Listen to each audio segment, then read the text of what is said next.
Bro கடையில் போய் நெய் வாங்கி எல்லாம் ஒரே மாதிரி இருக்கான்னு பாருங்க ப்ரோ. பார்த்துடுவோம். நெய்யை செக் பண்ணால் தானே நம்ம கடையில் போய் நெய் வாங்கிட்டு வந்து எல்லா நெய்யும் செக் பண்ணி பார்ப்போம், ஒரே மாதிரி இருக்கான்னு பார்ப்போம். வாங்க. சரி, நானும் கிளம்பி கடைக்கு போயிட்டு இருக்கிற நெய் எல்லாமே பொறுக்கி போட்டுட்டு ஸ்ட்ரைட்டாக வீட்டுக்கு வந்துட்டேன். ஃபஸ்ட்டு நம்ம ஆர்கேஜி நெய் தான் செக் பண்ண போகிறோம். வாசனையாக இருக்குது. இப்போ நம்ம டீச்சரை ஊற்றிடுவோம்.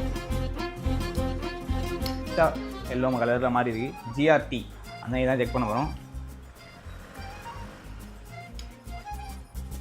அடுத்தது அரோமா.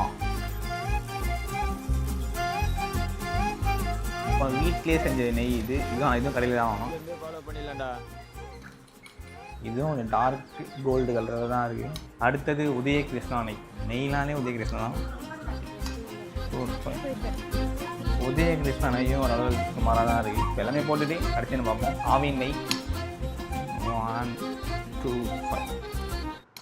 இதுவும் ஆவின் தான். இதுவும் கொஞ்சம் டிஃப்ரெண்ட்டாக இருக்குது. நான் வாங்கி வந்துட்டோம்.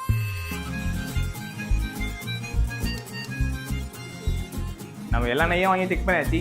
எல்லாமே ஒரே மாதிரி தான் இருக்குது. எதுவுமே கலப்படம் இல்லாத மாதிரி தான் இருக்குது. நம்ம எதுவுமே குறை சொல்ல முடியாது. வீடியோ லைக் பண்ணிட்டு நெக்ஸ்ட் என்ன பண்ணலாம் சொல்லி கமெண்ட் பண்ணுங்கள். அதிரியில் பார்ப்போம். பை.